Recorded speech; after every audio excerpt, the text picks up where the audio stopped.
This woman was watching a movie in the theater when she suddenly froze. Playing on the screen is an actual recording of a killer's voice. That voice, it sounds exactly like her father. In the recording, the killer says, 지금부터 돈을 회수할 때까지 아이는 굶기겠습니다. She tells herself it must be a coincidence. She tries not to read too much into it, but then he says a few more things.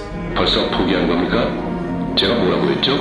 끝나는 그 순간까지 끝난 게 아닙니다. She's completely thrown. Those are the exact words her father Frank uses all the time. The classmate sitting next to her says it out loud. That's her father's voice. On the surface, she's still making excuses for him, but the seed of doubt has already been planted. That night, she locks herself in her room and plays the recording on a loop. The voice, the cadence, the phrasing, everything matches her father perfectly, but she can't bring herself to believe it. This was a man who'd never pushed back against anything. A drunk woman once slapped him across the face, and he just stood there and took it. How could someone like that have coldly murdered a little boy all those years ago?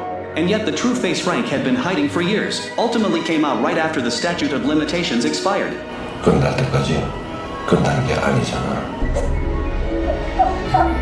The story begins in South Korea in 1988. That year, a kidnapping and murder case shocked the entire country. A 5-year-old boy was abducted. His parents followed the kidnapper's demands and paid a ransom of 100 million Korean won. But after collecting the money, the kidnapper strangled the boy unconscious, stuffed him into a suitcase, and threw him in the river. The boy drowned. All the police had to work with were 2 pieces of evidence: a recording made during one of the kidnapper's phone calls, and the ransom note. Forensic technology back then was primitive. The police poured enormous resources and manpower into the investigation for a full year. The case went nowhere. The killer was never found. 14 years later, under South Korean law, the statute of limitations on this type of criminal case ran 15 years. Once that window closed, even if the real killer was identified afterward, he could never be prosecuted. He would walk away completely untouchable. At this point, only 2 weeks remained, right at this critical moment.